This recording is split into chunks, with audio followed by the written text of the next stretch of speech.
Você ouve agora o podcast As Clínicas Públicas de Psicanálise no Brasil. Tão profundamente elitizada no país, a psicanálise tem uma outra vocação, muito mais impressionante e muito mais importante quando voltada às questões sociais, como aliás já advertira seu formulador, Sigmund Freud, em discurso de 1918. A psicanálise, quando de vocação pública, é capaz de aglutinar em seu campo questões ligadas não só ao sofrimento psíquico, mas à memória, ao território, à resiliência e resistência políticas e ao fortalecimento das redes de relacionamento comunitárias. Uma ferramenta poderosa na luta por direitos iguais, equidade, sem distinções e discriminações de classe, raça e gênero. A partir da publicação do livro As Clínicas Públicas de Freud, de Elizabeth Andanto, pela editora Perspectiva, constituiu-se um grupo de psicanalistas e outros profissionais que têm estudado as clínicas públicas no Brasil. Esse podcast é fruto desse trabalho. Olá a todas e todos, aqui quem fala é Jorge Freud, sou membro do grupo de pesquisa sobre clínicas públicas no Brasil.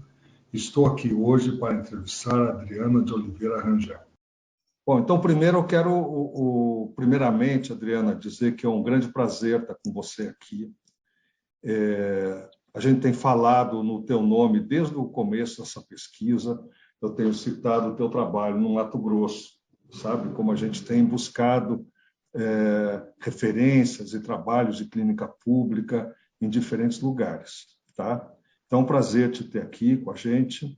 Eu quero te apresentar, tá? Adriana de Oliveira Rangel, ela possui graduação em psicologia pela Universidade Federal do Paraná, em 87, mestrado em psicologia clínica pela PUC de São Paulo, em 94, e doutorado pela Universidade Estadual do Rio, UERJ. Atualmente é professora do departamento de Psicologia, lotado no Instituto de Educação da Universidade Federal do Mato Grosso. É coordenadora do projeto de extensão Psicanálise na Rua, resultado de seu doutoramento, e atua desde 2016 na clínica pesquisa com pessoas nas bordas. A sustentação de sua praxis clínica política faz-se pela formação permanente no Laço Analítico, Escola de Psicanálise, do qual é membro há 25 anos. Bom, então, posto essa história aqui da Adriana, eu queria te perguntar, como primeira pergunta, Adriana, um dos propósitos desse grupo é entender como é que a psicanálise vai se dando em diferentes lugares do Brasil, né? E sua trajetória passa por um deslocamento entre 4 estados: graduação no Paraná, mestrado em São Paulo, doutorado no Rio e, por fim, o Mato Grosso. Você poderia nos contar como foi essa trajetória de passagem por diferentes instituições universitárias de psicologia, as diferenças que percebeu em seu percurso e, sobretudo, na tua trajetória, aquilo que toca a psicanálise? Conta pra gente.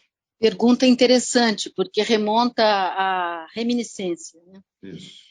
Me lembrei do meu pai, que diria Europa, França e Bahia, né? Essa passagem por o caminho de um baiano pelo mundo, né? Meu pai foi um médico baiano que saiu de uma posição muito humilde da Bahia e se fez em São Paulo, foi um dos professores fundadores da Unicamp.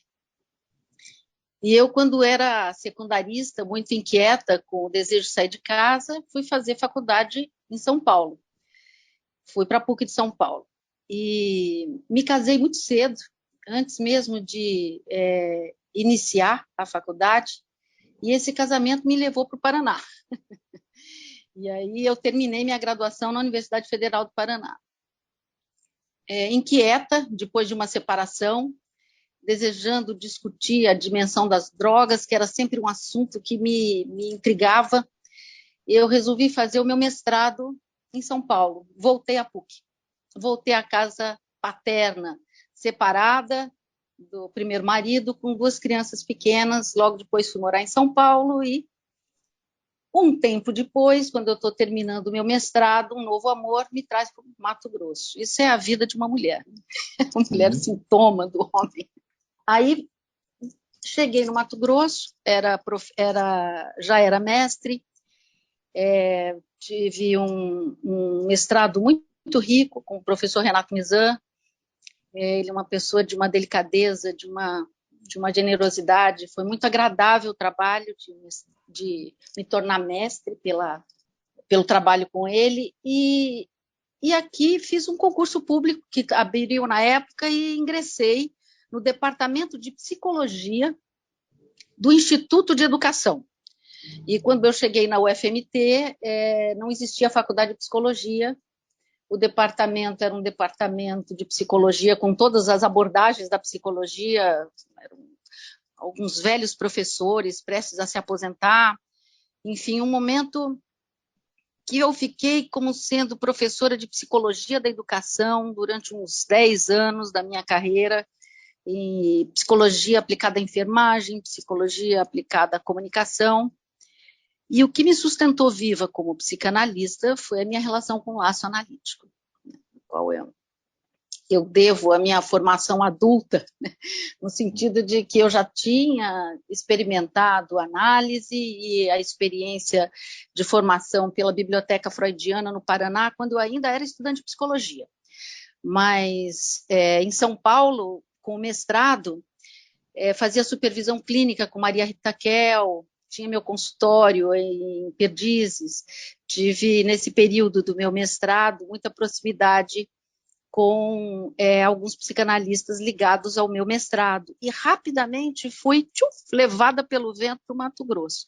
Então eu cheguei no Mato Grosso, era uma psicanalista bem formada, num lugar que tinham poucos analistas, e de formações diferentes, mas num certo tempo, que não foi muito longo, o José de Araújo, que é hoje um colega do Laço Analítico, inquieto, cuiabano inquieto, voltando do mestrado, começou a trazer o Luciano para esse grupo de analistas que existia aqui na época, estudar psicanálise, estudar Lacan, e o começo disso tudo foi a transmissão do Luciano no Mato Grosso e a fundação do Laço Analítico, e sua sede em Cuiabá.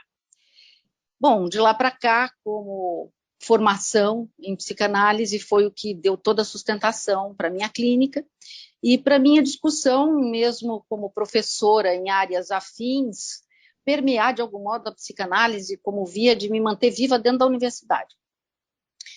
Mas a universidade se renovou nos tempos do Lula, e novos professores chegaram, nossa universidade se enriqueceu com jovens professores, e nós pudemos criar o curso de psicologia. Eu fiquei bastante ocupada com essa parte, vamos dizer assim, ligada à psicanálise no corpo docente da graduação de psicologia. Assim que foi possível, eu fui fazer meu doutorado. Então, nós estamos numa jovem faculdade de psicologia, que já tem o seu doutorado. Eu não estou ligada ao doutorado da minha universidade, porque é um doutorado onde tem várias também, vamos dizer assim, abordagens da psicologia, e eu estou muito ocupada com a extensão. A dimensão do psicanálise na rua ocupou um volume da minha vida, que absolutamente ir para pós-graduação nesse contexto era para mim desinteressante. Então, eu sou professora doutora da universidade, mas eu não estou ligada a esse programa de pós-graduação, de mestrado da minha faculdade de psicologia. Essa é a minha trajetória. A psicanálise sempre foi sustentada para mim através mesmo do trabalho duro da formação, né? A formação entre outros analistas, a formação de escola, tudo que eu aprendi de importante na minha formação veio depois da fundação do Laço, porque antes de eu ser uma analista implicada com a formação, nessa perspectiva mesmo de supervisão, seminário, estudos e a exigência de trabalho em tudo que o convívio coletivo entre analistas, né, nos põe, digamos assim, frente à tarefa mais dura, né, do analista, eu aprendi, né? Assim, foi no lastro desse trabalho do laço analítico, né? 25 anos de formação e constituição desse trabalho. Foi, assim, por onde eu acho que foi possível trilhar dentro de mim como uma experiência possível o psicanálise na rua. O psicanálise na rua, ele vem aí como resultado, né? Um sintoma, né? de todo um trabalho de formação diante do que era possível para mim do lugar que eu estava, né? Dentro da universidade. Por isso, ele hoje tem esse formato de ser um projeto de extensão, né? Supervisionado pelo Luciano Elia. Já passou por várias etapas esse projeto, não sei, vamos esperar, vou falar dele mais adiante. Você deve fazer outra pergunta agora. Sim, porque você foi nos contando como é que se foi formando a psicologia, a faculdade ou curso de psicologia lá no Mato Grosso. Eu queria te perguntar como é que você vê a cena psicanalítica do Mato Grosso?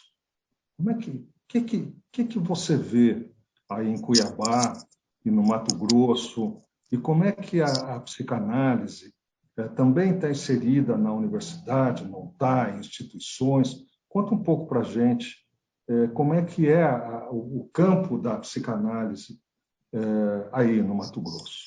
Eu acho que o Laço foi a primeira instituição de psicanálise do Mato Grosso.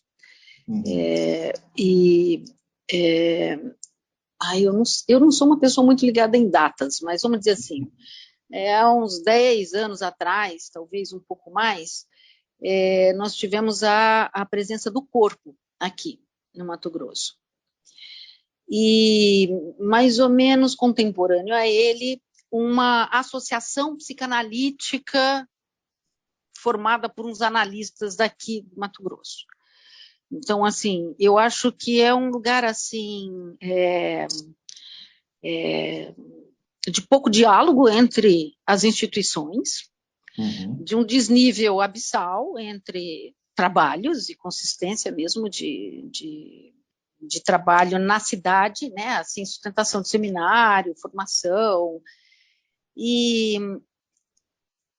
mas existe uma certa divisão disso para aquilo que a gente pode chamar de massa de estudantes interessados em psicanálise, né?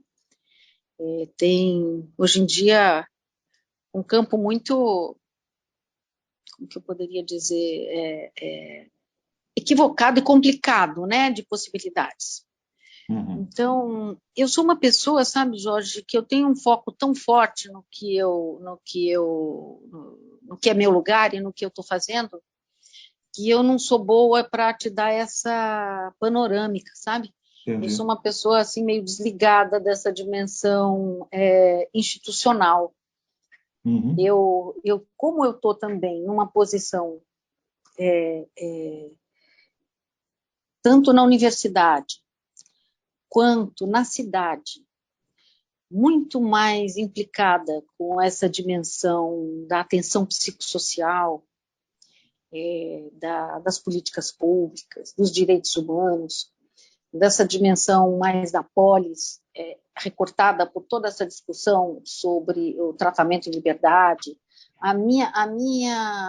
O meu trabalho é um trabalho que eu tenho que fazer um grande esforço para não me esgarçar, porque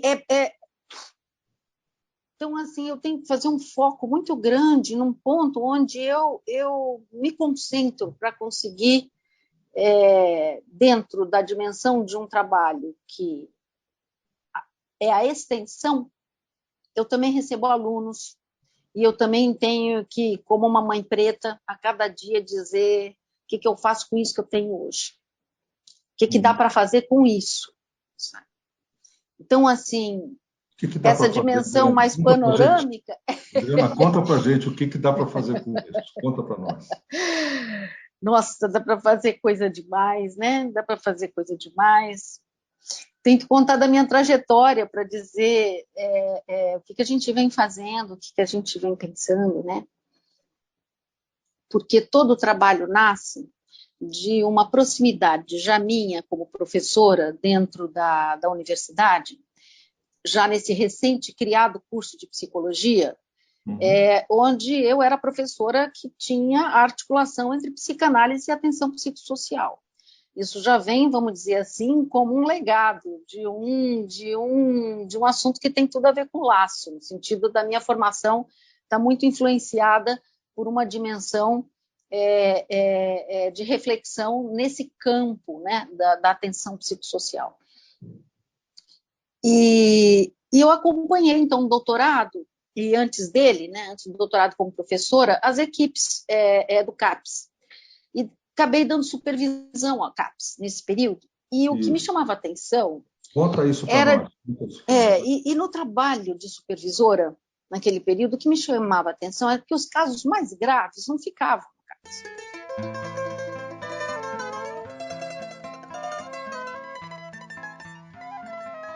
Os casos mais desamparados não se sustentavam lá dentro. E a gente perguntava como que a gente chega nesse povo? Onde esse povo está? E o pessoal dizia, eles estão na rua, encontrei na rua. O pessoal da equipe, gente, eu tenho que chegar na rua. Como é que eu chego na rua?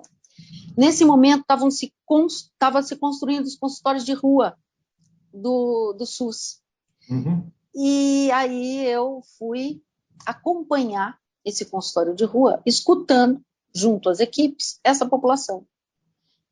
E, a princípio, eu fui fazer esse trabalho interessada em entender a toxicomania, estava toda ligada a uma reflexão sobre a temática da compulsão, a toxicodependência. Eu estava toda focada numa leitura que tinha tudo a ver com essa pregnância da atenção psicossocial de um CAPS-AD.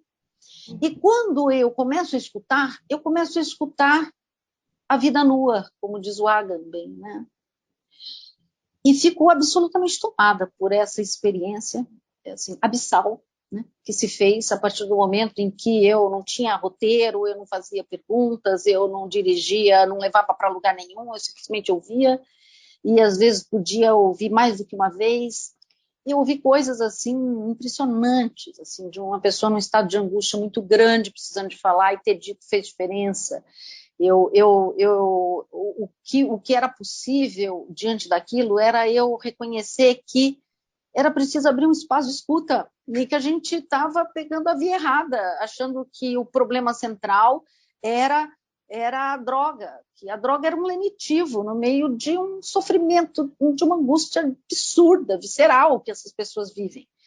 E comecei a querer estudar e entender esse assunto quando acabou o consultório de rua. E aí, cara, acabou o consultório de rua e agora como é que eu vou chegar no povo da rua? Como é que eu faço para me aproximar dessa experiência? E fiquei durante um ano, assim, lendo sem clínica. E o Luciano, e aí? E a clínica?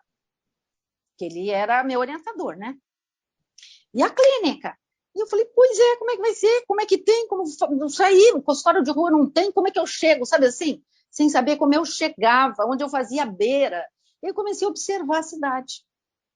E observar que eles ficavam ali naquela escultura que você conheceu, Jonas Correia, escultura da chacina do Beco do Candeeiro, e que eles gravitavam ali em torno daquele lugar. E aí eu cheguei no Jonas e falei, cara, eu não acredito o que foi o encontro meu com o seu trabalho. Eu estou precisando de seguir trabalhando. Eu quero trabalhar com você, eu quero trabalhar ali, eu quero trabalhar a partir disso. E começamos a falar. Ele falou, uai, bora lá. Você leva um chá e um bolo, chacobolo, como fala aqui em Cuiabá, leva um chacobolo que eu levo o papelão e a tinta e eu te apresento a meninada. Porque é a mesma meninada que está lá. Os que sobraram, os que não morreram, estão lá no beco. Vamos lá, eu vou te mostrar. Assim feito, Luciano estava lá no dia. Parece que é uma coisa, é um raio que cai do céu, né? Porque é muito louco. O Luciano vai todo mês, mas bem no dia do lançamento do trabalho, o Luciano estava lá. Tem uma foto histórica, né?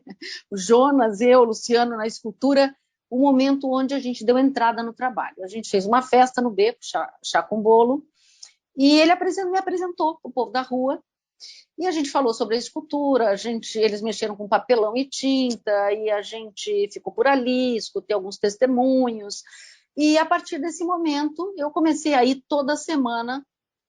Não dava para ser bolo toda semana, mas era o tal do chá com bolacha, que depois eles pediram para eu levar chá frio e não quente. Cuiabá é super quente, né?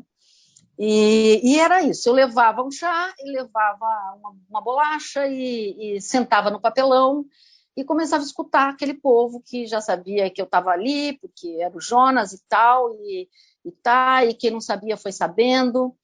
E aí teve várias fases o projeto, né? A primeira fase foi eu sozinha no papelão, depois eu e um redutor de danos no papelão, para me ajudar em algumas situações difíceis que eu estava enfrentando sozinha na noite, porque eu comecei a trabalhar no entardecer, que era a hora que eu via que esse crepúsculo, a cidade muda de mãos. E nessa hora era a hora que eu chegava para ver essa... E aí eu conheci as histórias, as vidas, os buracos onde eles viviam, como eles formavam a droga, conheci a novela daquele lugar. Aí tem mil histórias muito, muito, muito fortes, né, assim, recheadas de vida nua. E eu tive vários momentos nesse beco. O primeiro momento foi eu sozinha e depois com o redutor de danos. Depois eu comecei a levar alunos da universidade, 5 alunos, eu montei uma equipe. E a gente teve o apoio da Pastoral de Rua, que abriu a porta da igreja, e a gente já podia oferecer banho, podia oferecer alguma alimentação, e aí foi uma prática que era semanal, onde eu oferecia banho, alimentação e escuta para eles. E isso foi indo. Aí tem histórias de vida que giram. Teve um momento onde a gente fez uma aposta dentro da escola de perguntar quem teria interesse, quem analistas da escola gostaria de ingressar nesse trabalho. Vieram alguns colegas, montamos uma equipe de trabalho, alugamos um espaço, um consultório, numa rua transversal ao beco, e nos instalamos. Fizemos uma clínica durante 2 anos, que lembrava uma equipe de trabalho que sempre duas pessoas manejavam situações, e a gente foi atravessando o trabalho com essa população e seus problemas. Prisão, espancamento, perda de bebês, morte, muitos, né, de vários modos, e as narrativas, e esse trabalho, e nós temos hoje um lugar muito importante, porque nesse trabalho se juntou uma defensora pública maravilhosa, que é a Rosana Monteiro. Eu conheci ela. Ah, pois é, você se lembra, você estava nascendo tudo isso, Boroide, você lembra a equipe que eu tinha, lembra meus aluninhos falando errado, o nosso primeiro colóquio, né? Isso aí. É isso foi no mesmo. Primeiro colóquio, não foi no isso? No primeiro colóquio, é isso mesmo. Aquele trabalho de já dar lugar de fala para os alunos que estão aí começando a poder dizer o que viram, o que fizeram, né? Exatamente, você chegou a ver os alunos e tudo mesmo, a apresentação do colóquio. Então, na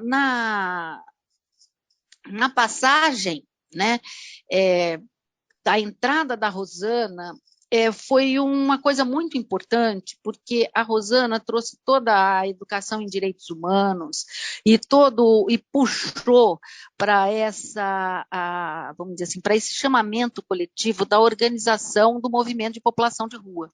E nós éramos a equipe que tinha intimidade com essa população, porque tinham várias instituições que trabalhavam na rua, levando marmita, levando cobertor, mas ninguém sabia quem era quem, nem que história que era a história de quem. Quem tinha essa história transferencial com o campo éramos nós. Então, a Rosana foi, a partir de nós, cavando, digamos assim, o trabalho de educação em direitos, e nós sustentando a saúde mental dos líderes da população de rua, porque exatamente aqueles que davam conta e sustentam, apesar das quedas e apesar dos tropeços, na luta, né, pelos direitos, são os que são pacientes do psicanálise na rua. Então, nós estamos aí, diante de uma praxis que já produziu efeitos enormes, né? Assim, na cidade, mudou completamente a configuração espacial daquele beco. Sei. Ele foi restaurado Deixa eu te perguntar e aquela população foi retirada. Então, isso que eu queria te perguntar. Eu queria dar Primeiro, eu queria te perguntar como é que a cidade, enquanto tal, recebe esse trabalho que vocês estão fazendo? Como é que os psicanalistas ou as pessoas ligadas à psicanálise e à universidade recebem o trabalho que você está fazendo, que vocês estão fazendo? Como é que tem sido isso? E você está agora dizendo que já mudou aquele cenário urbano que eu conhecia, é isso? O cenário Então, urbano conta para mudou nós primeiro completamente. essa questão da cidade como um todo, Adriana. Como é que é a relação com as outras pessoas ligadas à psicanálise, à universidade, com esse trabalho que você está fazendo lá? Você está isolada? Tem conversa? Não tem conversa? Não, Como é na universidade eu estou isolada. Hum. Não tenho conversa dentro da universidade, não. Nós estamos todos muito sobrecarregados. Não tem nenhum psicanalista lacaniano. Eles me têm, assim, eu acho que com uma proximidade meio distante. Tipo, ninguém me convoca a falar disso. Eu também não é aí que estão os meus pares com quem eu quero discutir o que se passa Se passa tudo muito formalmente, respeitosos, cada um no seu quadrado, digamos assim. Sei. Mas não A te chamam discussão. para falar enquanto psicanalista desse trabalho? Não, não é. Mas eu estou te dizendo que não tem psicanalistas dentro da minha universidade. Tem um colega que está interessado por arte, mas ele é uma pessoa assim mais, vamos dizer, sei, está muito articulado nunca demonstrou interesse, nem ninguém da pós nunca falou comigo, sei. Eu Adriana, e na sigo cidade trabalhando te muito chamam? E com na a cidade? cidade, Isso. E na cidade, por exemplo, com com a outros cidade, psicanalistas, outras instituições, também dialogam com esse não. trabalho? Também não. Tá, isso que eu estava Não. querendo. Em Cuiabá, não. O diálogo com esse trabalho, ele veio em alguns momentos, algumas pessoas de Brasília, algumas pessoas de São Paulo, vieram até aqui conhecer o meu trabalho. Mas não que... e pessoas, às vezes, ligadas também a pastorais, pessoas ligadas a direitos humanos, não só psicanalistas. Uhum. E teve um coletivo em Brasília que quis até usar o meu nome, Psicanálise na Rua, né, o significante do projeto, para se dizer também. Enfim, essa perspectiva de discussão foi com o pessoal de fora, Lúcio. Não foi com o pessoal aqui de dentro, não. Uhum. Importante isso, Adriana. E eu acho que nem mesmo dentro da minha escola, isso não é uma coisa unânime, no sentido de não que eu acho que tenha um interesse, mas eu digo, não é acho que um interesse grande, sei lá, não localizo isso. Acho que é um trabalho de alguns. Tem a Sei. ver comigo, com o Luciano, tem a ver com Uhum. outros. Mas difícil demais de sustentar. Eu acho que o que a gente experimentou foi exatamente quando a gente montou o consultório e a gente tinha uma equipe e a supervisão, exatamente essa equipe explodiu num determinado momento, né? Quer dizer, então hoje eu estou num momento que eu estou praticamente sozinha no campo, de novo, e agora eu estou trabalhando com o Museu da Imagem e do Som, que é não sei se você se lembra, mas é o museu que está ali naquele território negro, né? A gente tem uma discussão muito grande com essa dimensão de uma política antirracista e de toda uma discussão de uma leitura desse território e desse sofrimento a partir desse recalcado da Como que tem escravização dos sido isso, negros, né? Adriana, a questão da questão antirracista e esse trabalho, como é que liga? O que você tem formulado para a questão do racismo, desse trabalho e a questão antirracista? Enfim, o que você tem pensado da É, questão decolonial, todas essas questões? Como é que você tem trabalhado isso? A gente está diante de uma verdade clínica, né, que se revela nessas narrativas e que na ancestralidade dessas experiências tem sempre meu pai tinha um sítio, não sei aonde, e aí ele perdeu tudo, aí veio a usina, e aí levou, e aí não sei o que lá. E tem uma narrativa de expropriação. Uhum. Nessa narrativa de expropriação desses descendentes pardos e negros que estão no beco, na Cracolândia, a história clínica da desagregação familiar, ela vem associada a essa dimensão da expropriação. E essa dimensão remete, nessa ancestralidade, à colonização do nosso Estado. Sim. Pelos brancos do Sul, dos gaúchos, dos paranaenses, pelo roubo de terras que se deu nesse território, e antes deles, a expropriação do corpo negro, da escravidão e do índio, que foi massacrado anteriormente ainda, e aquele território que você conheceu, onde está a igreja, está a escultura do Jonas, ele é o umbigo de Cuiabá, aquele umbigo que tem a igreja de São Benedito de um lado, dos pretos, e a igreja Nossa Senhora dos Passos dos brancos do outro lado, separando a cidade em dois lados, corria um rio, e nesse rio corria ouro, e aonde hoje é o Morro da Luz foi o buracão do Sutil, dos Bandeirantes. Então nós estamos diante de uma história que, quando você está lá diante dessa vida nua, é o que sobrou de vida, do que foi expropriado de toda essa história.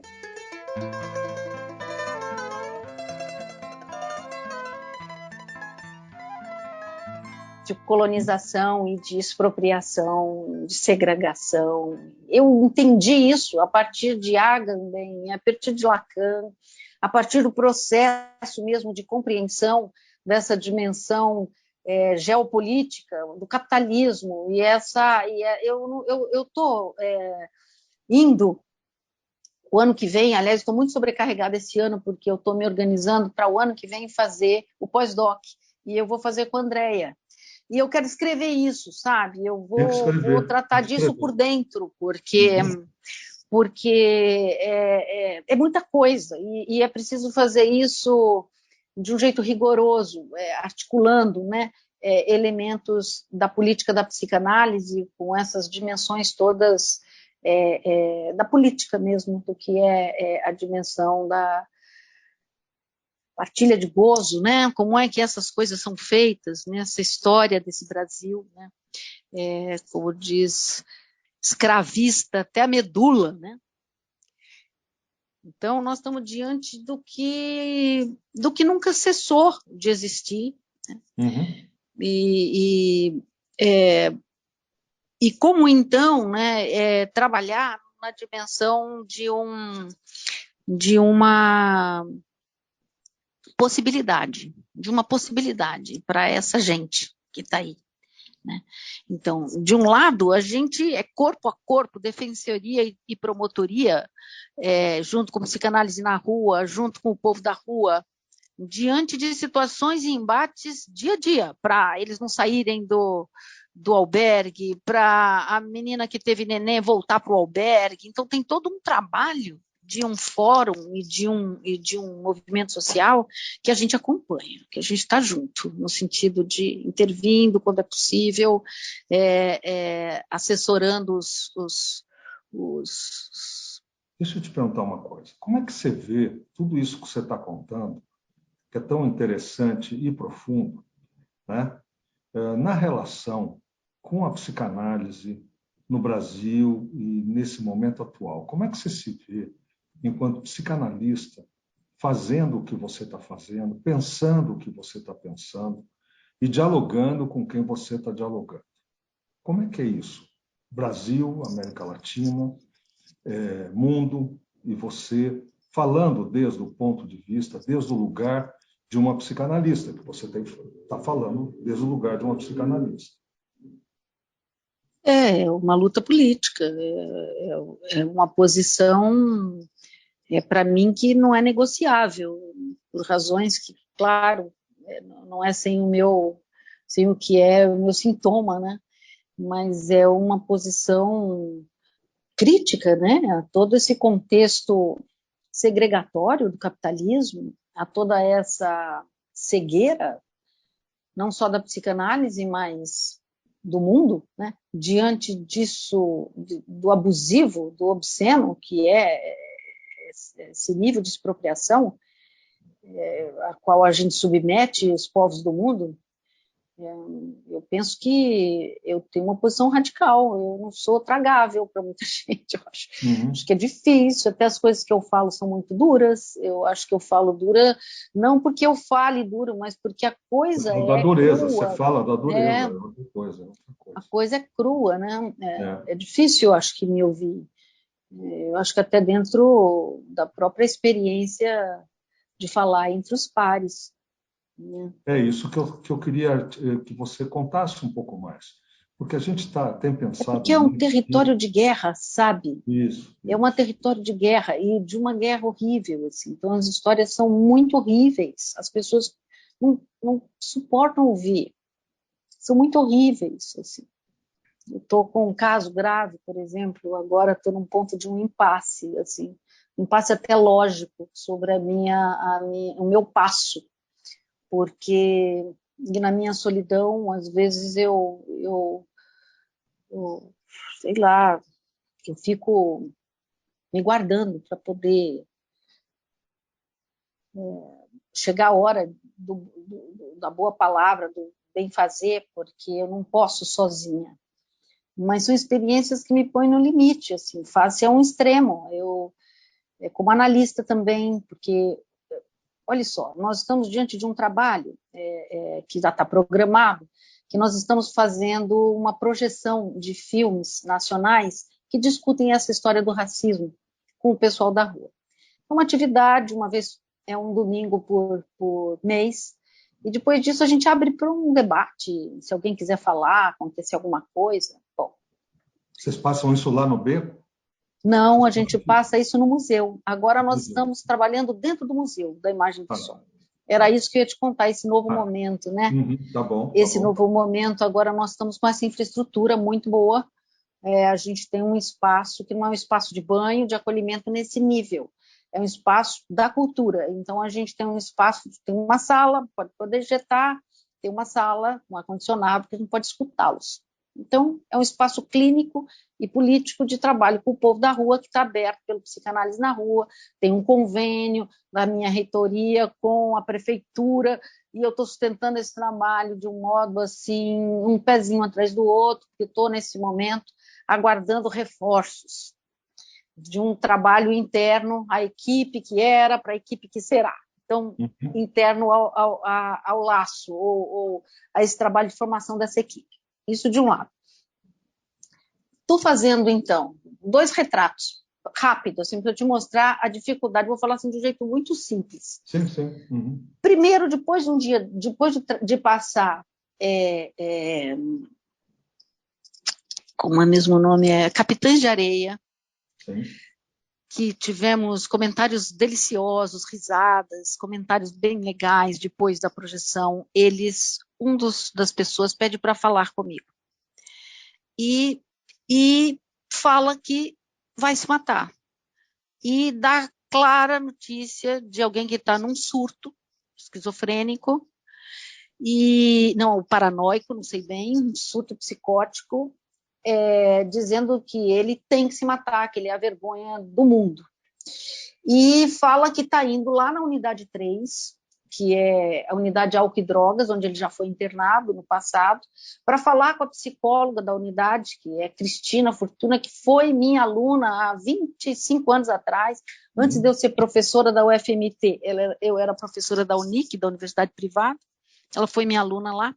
Hoje ela trabalha no SUS, nessa unidade, e que ele vai falar para ela, porque ele está precisando de ser internado, e eles não aceitam, ele tem que fazer um caminho imenso, tem que esperar 15 dias para conseguir a regulação da vaga, e que ele não aguenta mais, que ele vai se matar, e ele vai se matar lá.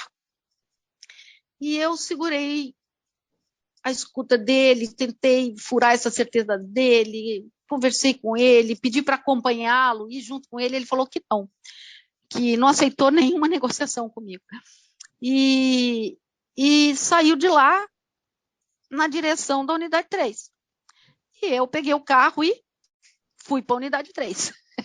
Cheguei antes que ele foi a pé, embaixo do sol, eu fui de carro, cheguei lá, avisei a equipe, expliquei o que estava acontecendo, e encontrei a Cristina de plantão, era um domingo, imagina, ela estava lá. E antes dela chegar, porque ela demorou para vir me encontrar, eu falei com os 2 vigias da entrada a questão que estava acontecendo. E, vamos dizer assim, pedi a eles cuidado, atenção, ele está vindo, vamos segurar o homem. Fui, conversei com a Cristina, ficou mais ou menos 1 hora lá dentro. Quando eu estou saindo de lá, o guarda tinha tirado o rapaz da forca. Conseguimos segurar ele dentro da UPA, porque ele não conseguiu a regulação de vaga para ser internado, chamar a família, fazer todo um trabalho, e hoje ele está lá internado na unidade 3, depois que ele conseguiu ficar calmo dentro da UPA, de encontrar a mãe. Esse trabalho todo de ir, fazer, juntar, organizar, foi feito por nós, com o meu tempo, com a minha força, não tive ajuda de ninguém. E o pior, a gente ainda tem que trabalhar contra a má vontade das instituições do SUS nesse momento, porque aquilo tudo só é caco. Sim. O outro caso clínico, na outra semana, nós estamos fazendo um trabalho com as mulheres, eu estou querendo fazer um trabalho de fazer uma roda de crochê, fazer uma história de contar histórias e elaborar isso coletivamente. Uma das pessoas pede, por favor, para eu sair correndo para ajudar uma mãe que teve bebê no morro e que está andando pelada na rua e está louca porque levaram o bebê dela embora. Saiu correndo para ver essa demanda, a gente não sabe quem que levou o neném embora. A menina pelada no meio da rua, sendo abusada pelas outras pessoas da rua lá no Morro da Luz, e até reconstruir a história, ir atrás de onde está o bebê, isso tudo a Defensoria Pública, o fórum, foi essa parte documental e o trabalho com a mãe. O que a gente faz com essa mãe? Porque foi o Conselho Tutelar que pegou a criança e largou a mãe para trás. Uhum. E aí esse é o ponto que eu quero contar a minha angústia, porque aí o Conselho Tutelar levou levou a criança, deixou a mãe. Ela, nessa condição, a gente consegue fazer toda uma organização no território, a pedido do povo da rua, né, os que conheciam ela, que estavam querendo cuidar dela, que me pediram ajuda, de conseguir fazer a internação dessa paciente na UPA. Foi um trabalho que você não acredita. Você chama o SAMU, se chama a Polícia Militar, aí depois chama o SAMU e depois chama a ambulância. 3 unidades para remover uma paciente dócil, deram um remédio, ela tinha pronto. Bom, chega lá, isso foi um domingo na hora do almoço também, porque foi a mesma história desse trabalho. Quando chegou, segunda-feira de manhã, quando eu fui visitar a paciente, eles tinham mandado ela embora. Ela voltou para o morro. Então, a cidade está louca, as pessoas estão loucas, as coisas estão acontecendo desse jeito. Então, e aí eu fico pensando, Adriano, e agora? Adriano, eu te pergunto. A cidade está louca, o SUS está estilhaçado, as pessoas são corpos nus, vida nua total. Você está colocando o teu próprio corpo nisso, né? O que é ser psicanalista nesse lugar? Como é que você pensa desde esse lugar? Então, aí é exatamente o ponto que eu ia chegar, né? Porque essa dimensão foi o que interrogou a minha prática ali naquela hora, onde falam, olha para ela, vamos fazer alguma coisa por ela, a gente precisa de ajudar ela. E aí onde eu, chamada por esse coletivo, vou ao encontro de tentar amparar essa mulher. Quando ela sai e volta para a rua, esse pedido silenciou do coletivo. E aí eu interroguei o coletivo. E aí? E agora? Nós estamos diante disso. Ela voltou para a rua. E E o que a gente faz?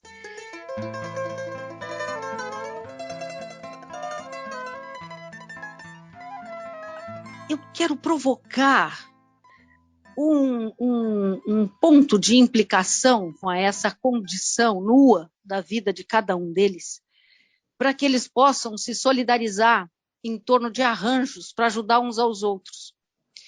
Então, essa é a dimensão do que, quando o trabalho é coletivo e não da escuta de cada um, eu pretendo, vamos dizer assim, produzir, me interessa produzir no campo. Então, poder ajudá-los a pensar que se eles pararem e pensarem, se ajudarem, eles podem. Alguma coisa eles podem. E que essa é a melhor aposta. Essa é uma boa aposta. Então, a gente atravessa possibilidades muito interessantes entre eles se construindo e, ao mesmo tempo, todo o nível de estilhaço, dificuldade disso se produzir. Então, quando a minha praxis é uma praxis nesse movimento na rua, é sempre movida por um vamos dizer assim, por uma intenção de produzir esse nível de efeito, sabe? Nos coletivos. Então, às vezes a gente media conflitos, às vezes a gente consegue tirar um da forca, às vezes a gente evita a morte de um, e isso traz o acompanhamento desse paciente por anos. A mudança de posição, que às vezes era de alguém completamente perdido na dimensão da droga, para uma dimensão de seguir usando droga, está ali na rua, mas está albergado, começa a trabalhar. A mudança na vida é visível. A gente produziu uma mudança naquelas pessoas que é visível. É uma mudança por um trabalho que é coletivo, é para além do psicanálise na rua, porque o psicanálise na rua causou outros trabalhos. Nesse sentido, acho que foi bem psicanalítico também, porque é como se o efeito de falar disso, botar o dedo aí, levar os alunos aí, falar nas redes sociais, escrever sobre isso, produzir um efeito de acorda a cidade, sabe? Claro que ela acordou só para maquiar o beco e continuar tudo o mesmo pão bolorento. A gente sabe que é disso que se trata mesmo. Mas eu acho que essa é uma posição política, e é uma posição política da qual é possível a partir da psicanálise. E eu acho que isso é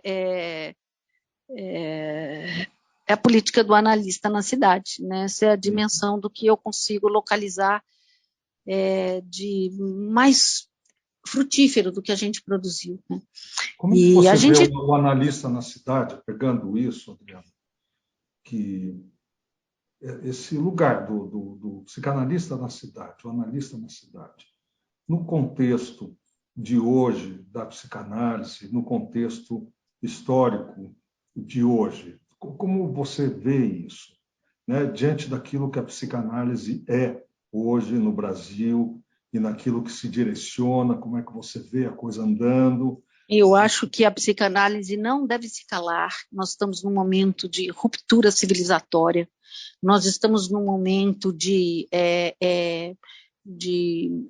um devir fim do mundo. Eu acho que nós precisamos de nos posicionar frente a toda essa grande ordem que está aí, vamos dizer assim, óbvia e que a gente não tem coragem de dizer, que o capitalista não é um discurso, que o capitalismo não possibilita laço social, que a partir dessa leitura rigorosa do Lacan, nós estamos convocados a fazer alguma coisa no sentido de apontar isso, no mínimo, tentar fazer um giro discursivo aí, porque nós estamos diante de uma dimensão radical. É isso que eu penso. Penso que a gente não pode ficar fingindo que as coisas seguem como sempre foram, que tem coisas que não são mais como sempre foram, as coisas ficaram muito mais graves e vão ficar piores. E isso já foi dito por Lacan muito claramente, e não só por ele. E nós estamos vendo tudo o que está acontecendo.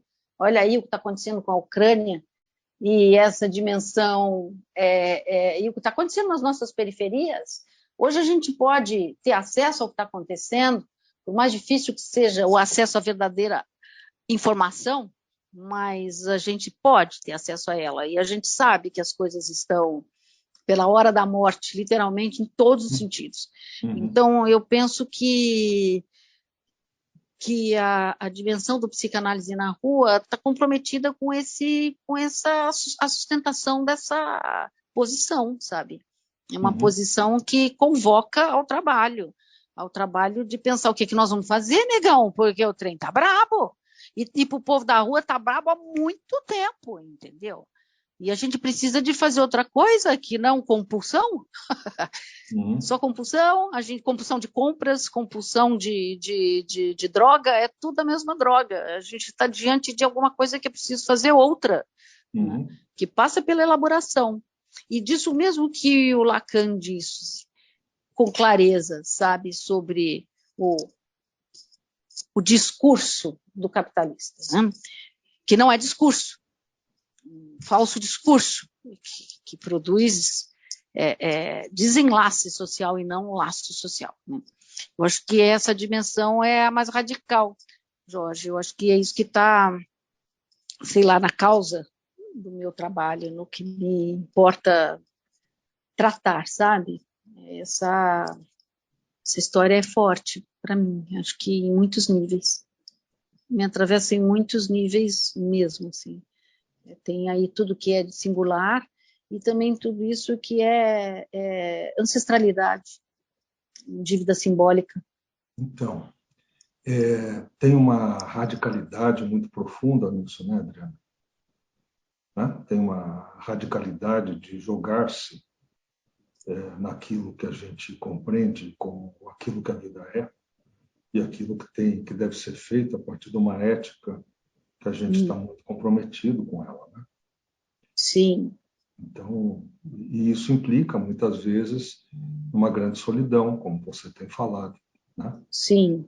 E que, por outro lado, Adriana, assim, esse trabalho que a gente tem feito tem o sentido da gente poder estar criando laços e de estar podendo criar diálogo entre diferentes experiências de pessoas e grupos que veem a psicanálise desde essa ética que você tem, você sabe que eu tenho, enfim, que a gente tem e outras pessoas que estão nesse grupo aqui também têm, né? Então, estou te contando, a partir dessa conversa tão delicada que a gente está tendo, o que nós estamos tratando de fazer também com tudo isso na questão com a vida nua e com a psicanálise, né? E o que é a psicanálise do nosso tempo, né? É isso que eu estou te perguntando muito, você está me respondendo. Como é que você vê a psicanálise do nosso tempo num país como o nosso, com a história que nós temos, né? O que você poderia nos dizer, Adriana, também, uma coisa mais, talvez um pouco mais generalizável, ou não, como é que você vê uma clínica pública hoje? O que você chamaria de clínica pública? Pegando lá o título do livro da Danton, né? As Clínicas Públicas do Freud. Eu acho que nós estamos num tempo onde o Estado está se eximindo de sustentar uma clínica pública. ele está se tornando manicomial e está se privatizando. Essa é a tendência do SUS. O SUS está um nível de fragilidade que é preciso ver aonde ainda tem atenção psicossocial no SUS. Assim, uma coisa lastimável. Então, eu penso que se antes a gente podia pensar a psicanálise nos CAPS, se a gente podia pensar o lugar da supervisão, as equipes, de CRAS, de CREAS, trabalho com a formação de equipes de psicanálise, de consultório de rua, atenção psicossocial na atenção básica, que seriam projetos maravilhosos para a psicanálise estar aí, de algum modo, contribuindo, né? Mas a gente está num momento onde tudo isso está se fechando como horizonte. Mais que a gente possa ter alguma esperança com essa nova eleição, o Brasil, que com certeza vai ser melhor do que esse, porque nós estamos diante do impossível, do absurdo. Mas, mesmo assim, eu não acredito, sinceramente, que nós vamos reverter significativamente a mudança dessa direção histórica,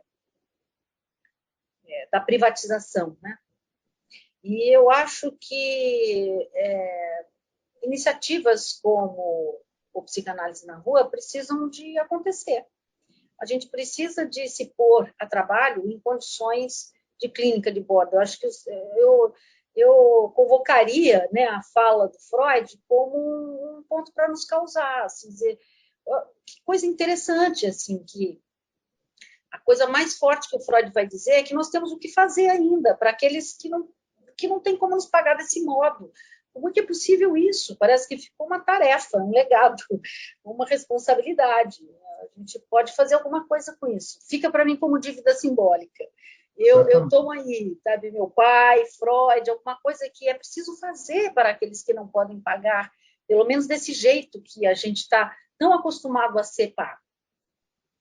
E como pensar o pagamento nessas condições, como pensar a clínica nessas condições, a transferência e tudo mais, é tudo coisa para a gente descobrir. Eu estou começando a descobrir algumas coisas. Preciso de muito de tempo para sistematizar essas coisas e muito de espaço de interlocução, realmente. A solidão é absolutamente necessária, mas ela pode ser muito...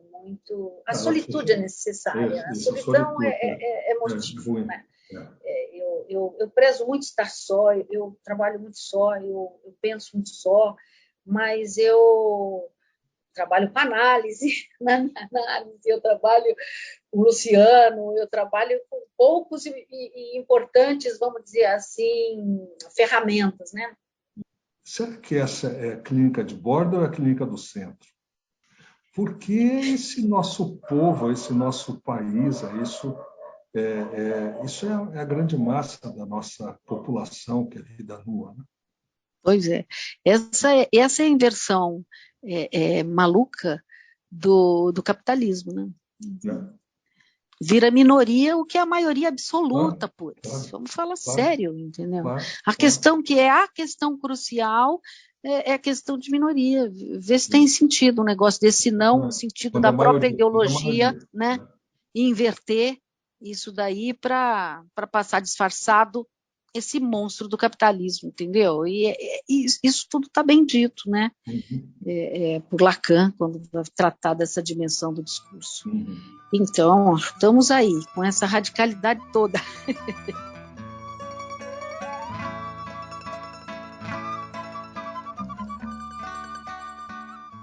É possível prever que a consciência da sociedade irá se despertar e fará com que se lembre de que o pobre deve ter tanto direito à assistência para sua mente, quanto dispõe agora do auxílio oferecido pela cirurgia a fim de salvar a sua vida, de que as neuroses ameaçam a saúde pública não menos do que a tuberculose, e tampouco podem ser deixadas aos cuidados impotentes de membros individuais da comunidade. Tais tratamentos serão gratuitos. Pode ser que passe um longo tempo antes que o Estado chegue a compreender como são urgentes esses deveres. Tais instituições, provavelmente, iniciar-se-ão graças à caridade privada. Mais cedo ou mais tarde, contudo, chegaremos a isso. Freud, em discurso de 1918, na abertura do 5º Congresso Psicanalítico Internacional em Budapeste. Esse podcast é uma iniciativa do Grupo de Pesquisa sobre Clínicas Públicas no Brasil, com apoio da editora Perspectiva e da Fundação TID Setúbal, produzido por A Toca Audiovisual. Fazem parte do grupo de pesquisa Ana Turriani, Cristiana Martins Freire, Emiliano de Camargo Davi, Jorge Broide, Noemi Moritz Kohn, Olivia Gianecchini, Rafael Alves Lima, Sérgio Kohn e TID Setúbal.